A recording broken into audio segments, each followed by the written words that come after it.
Hello बच्चों, good morning. कैसे हो? 12th की प्रिपरेशन कैसी चल रही है? आप सबों को पता है कि बिहार बोर्ड ने एग्ज़ाम का डेट अनाउंस कर दिया है। 2 फरवरी से एग्ज़ाम ले रही है 2021 में। सीबीएसई वाले ने भी अपना सैम्पल क्वेश्चन पेपर आउट किया कि किस पैटर्न पे हम क्वेश्चन पूछेंगे। आप लोग जी जान से मेहनत कर रहे हो, उसी में थोड़ा सा हम भी आप लोगों का हेल्प करने आज वापस से, क्योंकि आज हम इस क्लास में सीबीएसई ने जो सैम्पल पेपर दिया है उसी के बहुत अच्छे अच्छे डेरिवेशंस या न्यूमेरिकल्स। वैसे तो सीबीएसई में जितने भी वो क्वेश्चन दे रखा है, derivation type, numericals type, objective, theoretical जो भी है, वो सारे मेरे यूट्यूब चैनल के टोटली वीडियो में आपको मिल जाएंगे।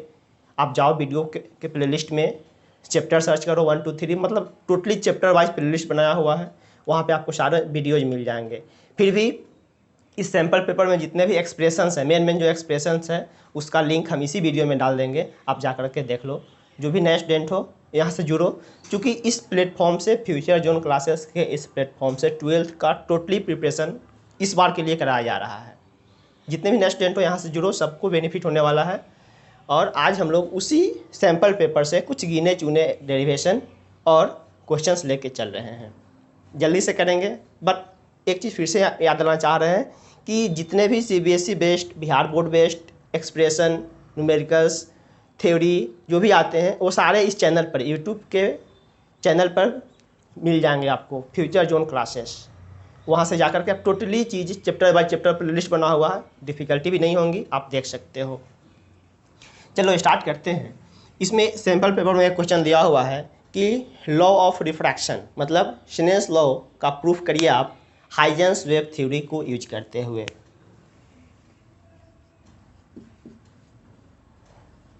Proof Snell's law by using Huygens wave theory. Huygens wave theory. Huygens wave theory क्या है? वेव फ्रंट कुछ डिफाइन किए थे कि कहीं भी लाइट सोर्स या किसी वेव सोर्स से जो डिस्टर्बेंस हो रहा है, मीडियम के मोलिक्यूल का जो डिस्टर्बेंस हो रहा है, उसका लोकस वेव फ्रंट बनता है। और इसमें एक बहुत बड़ा फंडा दिया गया था कि वेव फ्रंट हमेशा लाइट के प्रोपागेशन के परपेंडिकुलरली एक वर्चुअल प्लेन बनता है। डिपेंड करता है कि इंसिडेंट रे कैसे हैं, उसके लिए डीप नॉलेज चाहिए, आ जाइए चैनल पे। बट अभी हम फिलहाल इसको एक्सप्रेस करने का कोशिश करते हैं स्नेल्स लॉ का। ओके, अब स्नेल्स लॉ के लिए आप यहाँ पर 2 मीडियम बना दो। एक मीडियम इधर, जिसको हम फर्स्ट मीडियम बोल रहे हैं, एक मीडियम इधर, सेकेंड मीडियम। हमने इस पे 2 पैरेलल इंसिडेंट लाइट लाया, 2 पैरेलली इंसिडेंट लाइट लाए, दोनों को लॉ ऑफ रिफ्रैक्शन फॉलो कराते हुए जैसा फिगर बनेगा, हमने इसको ऐसे एक नॉर्मल ड्रॉ किया और ऐसे हमने इस चीज़ों को निकाला। अब आप जानते हो कि वेव फ्रंट हमेशा, वेव फ्रंट जो भी बनते हैं हमेशा इंसिडेंट लाइट या emergent light, reflected light, reflected light, सारे पर हमेशा अगर इनफाइनाइट से लाइट आ रहा है, मतलब लाइट रेज अगर पैरेलल है, तो उस पर परपेंडिकुलर प्लेन बनता है वेव फ्रंट का। तो हम इस दोनों इंसिडेंट रे को मिलाते हुए एक परपेंडिकुलर इंसिडेंट वेव फ्रंट बनाया। और यहाँ पर भी इसको और इसको, चूँकि वापस से ये रे और ये दोनों रे कैसे रे हैं, इमर्जेज रे है, रिफ्लेक्टेड रे हैं, तो यहाँ से भी एक ऐसे हमने जस्ट इस पे और इस पे परपेंडिकुलर ड्रॉ करते हुए एक वेव फ्रंट बनाया। यहाँ पर एंगल ऑफ इंसिडेंस आई बनेगा, यहाँ भी एंगल ऑफ इंसिडेंस आई है, ये एंगल ऑफ रिफ्रैक्शन आर है, और यहाँ पर भी ये एंगल ऑफ रिफ्रैक्शन आर है। ये कौन सा वेव फ्रंट है? Incident wave front. और ये वाला कैसा वेव फ्रंट है? Refracted wave front. Refracted wave front. इसमें कुछ एजम्पशंस हमने डाल दिया। Let I angle of incidence, R angle of refraction, μ1 refractive index of first medium, refractive index of first medium mu two refractive index of second medium. यहाँ पर कुछ nomenclature कर देते हैं, इस पॉइंट का नाम डाल देते हैं। एक इंसिडेंट वेव फ्रंट पे जो पॉइंट बनेगा उसको हमने बना दिया ए बी, तो जस्ट रिफ्रैक्टेड वेव फ्रंट बन जाएगा ए डैश और बी डैश। एक इंसिडेंट वेव फ्रंट ऐसे इस ओरिएंटेशन में ऐसे आ रहे थे, जस्ट यहाँ पे जब इंसिडेंट से जस्ट रिफ्रैक्शन करने जा रहा था उस समय ने हम एक वेव फ्रंट बनाया, और यहाँ इंसिडेंट से रिफ्रैक्टेड वाले में एक वेव फ्रंट बनाया। ये इंसिडेंट वेव फ्रंट है, और ये मतलब ये इंसिडेंट का लास्ट वेव फ्रंट है। इसके बाद कोई इंसिडेंट वेव फ्रंट नहीं बनेंगे, और अगले ही क्षण एक वेव फ्रंट यहाँ बन जाएगा जो कि रिफ्रैक्टेड वेव फ्रंट का फर्स्ट वेव फ्रंट है। ओके, अब आप गौर से देखो, यहाँ पर एंगल ये कितना है आई, तो ये एंगल कितने हो जाएंगे 90 माइनस आई। यहाँ गौर से देखिए, ये एंगल आर है, एंगल ऑफ रिफ्रैक्शन, तो ये एंगल कितना हो जाएगा 90 माइनस आर। दो राइट एंगल ट्रायंगल आपको दिख रहा होगा, ए बी बी डैश और ए डैश बी डैश। हम पहले ए बी बी डैश में चल रहे हैं।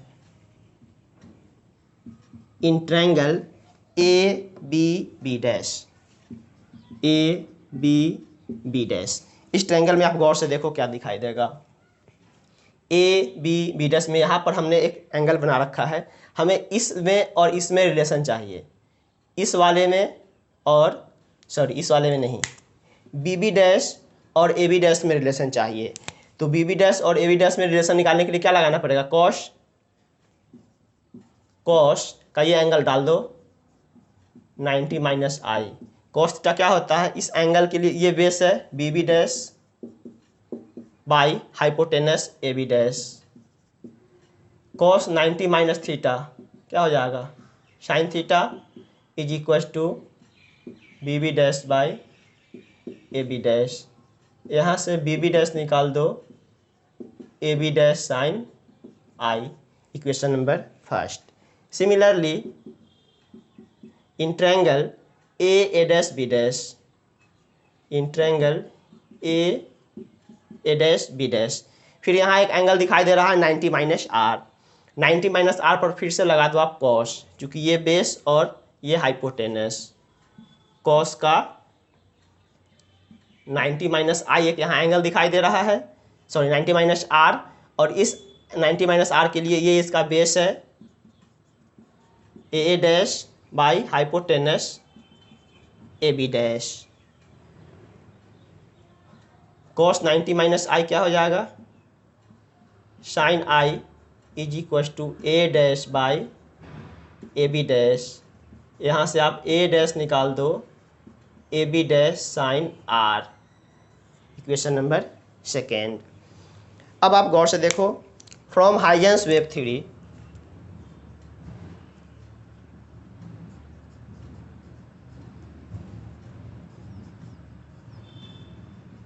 हाइजेंस वेव थ्योरी, हाइजेंस का वेव थ्योरी कहता है कि वेव फ्रंट चाहे जिस मीडियम से जिस मीडियम में ले जाओ, रिफ्लेक्शन कराओ, एक वेव फ्रंट को आप दूसरे वेव फ्रंट के पोजीशन तक लाते हो, तो उसके दोनों रे पे जो ट्रेवलिंग करने का टाइम होगा वो टाइम्स फिक्स होंगे, सेम टाइम में उसका ट्रेवलिंग होगा। मीन्स सिंपल सा कंसेप्ट है कि जितना देर में ये जस्ट अभी ये वेव फ्रंट यहाँ पर है, अगले इंस्टेंट में हमने एक वेव फ्रंट को यहाँ ला दिया, मतलब जितना टाइम में ए पॉइंट ए डैश पे पहुँच गया उतना ही देर में बी पॉइंट कहाँ आ गए, बी डैश पर आ गए।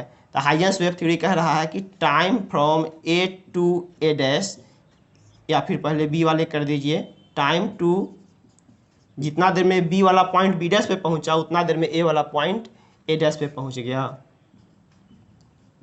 टाइम ए वाला ए डैश पे पहुंच गया। टाइम क्या होता है, डिस्टेंस बाय वेलोसिटी, डिस्टेंस क्या है बी बी डैश, वेलोसिटी मतलब velocity of light in medium first, जिसको हम v1 कह रहे हैं। टी ए डैश मतलब डिस्टेंस है ए डैश, और वेलोसिटी चूँकि ए डैश आप गौर से देखोगे सेकेंड मीडियम में है, ए डैश सेकेंड मीडियम में है, रिफ्लेक्टिंग मीडियम में है, जिसका वेलोसिटी v2 है। और आप जानते हो कि यहाँ v1 v2 अलग अलग इसलिए हुआ है कि रिफ्रैक्शन में लाइट का वेलोसिटी चेंज करता है। हमने लाइट का वेलोसिटी चेंज किया, v1 v2 टर्म यूज किया। यहाँ बी बी डैश अपने पास है, वैल्यू रिटर्न करें। बी बी डैश के जगह पर A B dash sine i by v dash sorry v1 is equal to A dash के जगह पर A B dash sine r by v2। A B dash से A B dash cancel, sine i by sine r is equal to v1 by v2। Sine i by sine r is equal to v1 by v2। v1 मतलब what, speed of light in medium first मतलब incident medium, और v2 मतलब speed of light in second medium मतलब refracting medium. अब आप खोजो refractive index का definition. Mu का डिफिनीशन क्या होता है, velocity of light in air by velocity of light in any medium. इस रिजल्ट को जरा सा हम यहाँ लिख करके आ रहे हैं, sine i by sine r is equal to, हम ऐसे लिख दूँ, C by v2 by C by v1। यहाँ सी से सी कैंसिल हो जाएंगे, फिर से बन जाएगा v1 बाई v2, तीसरा बट्टा ऊपर चल जाएगा v1 by v2। But c by v2 means what, velocity of light in air by velocity of light in second medium. तो c बाई v2 क्या बन जाएगा, μ2। c बाई v2 मतलब μ2 और c बाई v1 मतलब μ1। तो आ तो गए sine i by sine r equals μ2 by μ1। This is the proof of Snell's law. Snell's law का स्टेटमेंट यही था। हमने रिफ्रैक्शन में ये चीज़ केवल बोला था और हाइजेंस वेव थ्योरी के माध्यम से हमने यहाँ पर प्रूफ कर दिया। ये 2 नंबर में पूछा हुआ क्वेश्चन है, हाइजेंस वेव थ्योरी के माध्यम से आप स्नेल्स लॉ को प्रूफ करें। इस साल CBSE के सैम्पल पेपर में है, इंपॉर्टेंट क्वेश्चंस में से आएंगे, नोट करें। और कुछ न्यूमेरिकल्स दिखाते हैं। बाद बाकी जितने भी सैम्पल पेपर के डेरिवेशन है सारे डेरिवेशन चैनल पर उपलब्ध है, जाकर के आप चैनल देखो और स्टेप बाय स्टेप समझाया गया है। सब कुछ बहुत मज़े में आप पढ़ लोगे फ्री ऑफ कॉस्ट। चलो इसको नोट करना है, नोट करो। अब कुछ क्वेश्चन से हम करा देते हैं।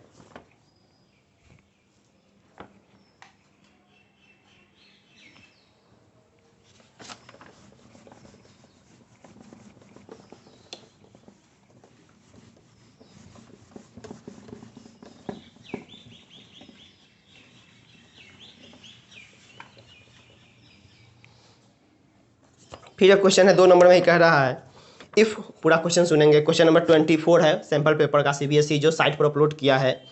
If horizontal component of earth magnetism is √3 times the vertical component, calculate the angle of inclination at that point. आप अर्थ मैग्नेटिज्म वापस से अगर पूरा लेक्चर देखना है चले जाए चैनल में प्लेलिस्ट बना हुआ है अर्थ मैग्नेटिज्म के नाम से, चैप्टर नंबर 5, वहाँ पे आप सब कुछ मिल जाएगा पूरा पूरी। ये बी अर्थ है और इसका किसी पार्टिकुलर लोकेशन पर ये BH है और ये इसका BV है। एंगल ऑफ इंक्लिनेशन यहाँ डिफाइंड होता है resultant earth magnetic field with horizontal component, resultant earth magnetic field with horizontal component theta, ये डिफाइंड होता है। अकॉर्डिंग टू क्वेश्चन कह रहा है कि हॉरिजॉन्टल कंपोनेंट जो अर्थ का है वो √3 टाइम्स है उसी के vertical component. According to question BH is equal to √3 times of BV। अच्छा, यहाँ से अगर हम निकालूँ इक्वेशन नंबर 1, नाउ अगर आप यहाँ से ऐसे ट्रायंगल प्लॉट करते हो, ट्रायंगल बना के चेक करते हो, BV यहाँ पर है तो tan थीटा क्या लिखोगे, थीटा परपेंडिकुलर बाई बेस मतलब BV by BH, tan theta is equal to BV को रहने दो BV और BH का वैल्यू कितना कह रहा है, √3 टाइम्स ऑफ BV से BV cancel, tan theta is equal to 1 by √3 means theta is equal to 30 degree, theta is equal to 30 degree. मतलब जिस लोकेशन पर ये डिस्कस कर रहा है उस लोकेशन पर एंगल ऑफ इंक्लिनेशन कितना है, 30 डिग्री। 2 मार्क्स क्वेश्चन, देखो कितना आसान। ये क्वेश्चन अगर आप गौर से देखोगे तो 24 मिल जाएगा आपको, सैम्पल पेपर का क्वेश्चन नंबर 24 है जो CBSE ने अपने साइट पे डाला है एग्जाम 2021 वाले के लिए। फिर एक क्वेश्चन है छोटा सा, इसको आप करो फटाफट से, कुछ क्वेश्चन करा देते हैं।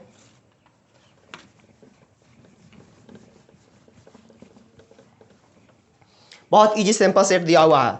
जितने भी सैंपल सेट में एक्सप्रेशन वगैरह है, सारा एक्सप्रेशन आपको मेरे चैनल पर मिल जाएगा। वहाँ पे जा करके आप चैनल से सारा एक्सप्रेशन समझ सकते हो एकदम बिहारी लैंग्वेज में।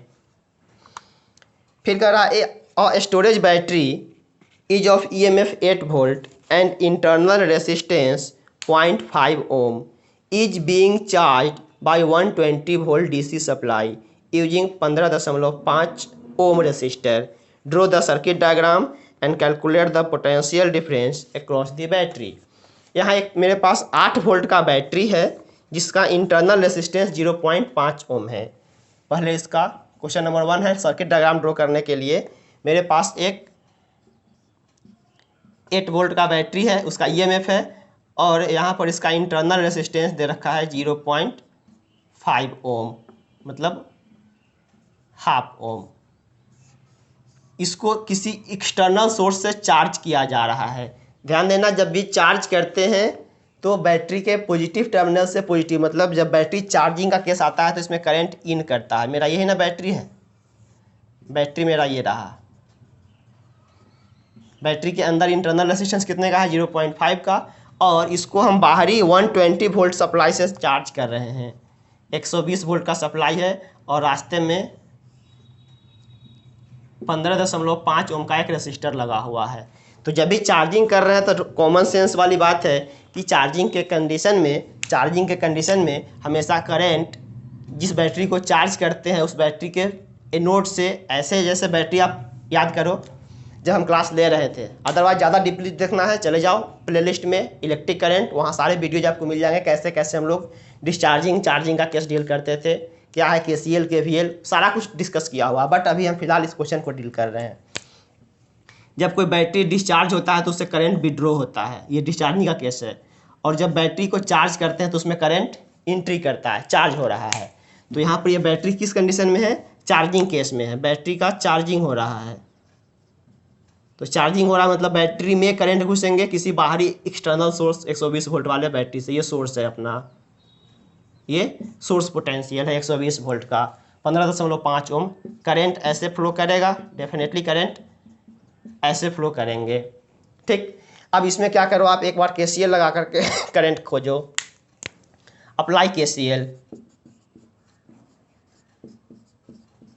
किरचॉफ्स का करंट लॉ। कहीं से एक पॉइंट शुरू कर दो, मान लो कि इस पॉइंट का हम नाम A डाल दिए, शुरू करो V ऑफ A।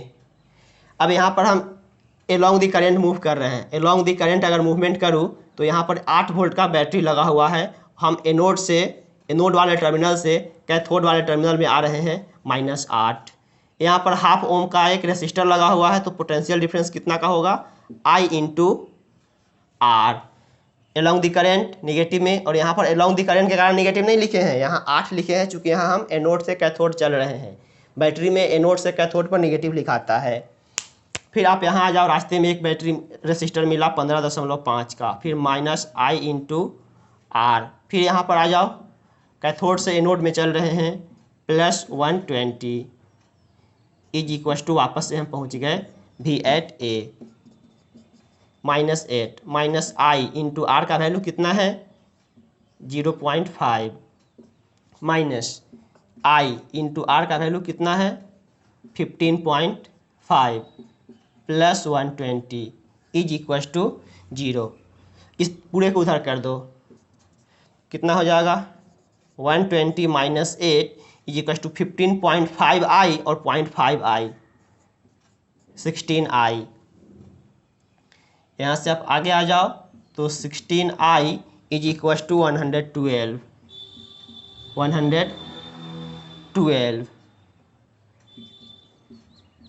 I का वैल्यू 112/16, 16×5 = 80, 16×6 = 96, 16×7 = 112, 7 I निकल गया 7 एम्पियर। सर्किट से कितना करंट फ्लो हो रहा है? 7 ampere. Now potential difference across cell, मतलब बैटरी तुमसे पोटेंशियल डिफरेंस मांग रहा है। Potential difference across the cell, cell के अक्रॉस पोटेंशियल डिफरेंस मतलब ये यहाँ। बैटरी का EMF नहीं होता है कभी पोटेंशियल डिफरेंस। बैटरी का EMF पोटेंशियल कब होता है? जब करंट का विड्रॉ नहीं करते हैं तब। करंट विड्रॉ में यहाँ ये बात नहीं है। आउटपुट में हमें इतना ना मिलेगा, मतलब इस पॉइंट को हम मानेंगे आउटपुट पोटेंशियल, मतलब बैटरी में इतना का पोटेंशियल है। ये पॉइंट ए है, इस पॉइंट का नाम बी डाल दो, मतलब VA माइनस VB मांग रहा है। एक्चुअली ये पॉइंट यहाँ डाले तब चाहे यहाँ डाले तब कोई फर्क पड़ता नहीं है, रास्ते में कोई रजिस्टर नहीं लगा हुआ है। शुरू करो।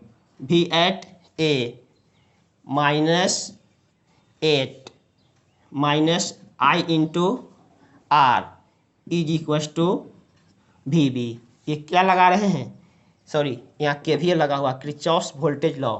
फिर से यहाँ KVL लगा रहे हैं। V@A -8 माइनस I कितना है 7 एम्पियर और रेसिस्टेंस कितना है half is equals to V@B। V of A -8 minus 3.5 is equals to V@B। V@A minus V@B is equals to 8-3-11.5 volt. That is available potential across the battery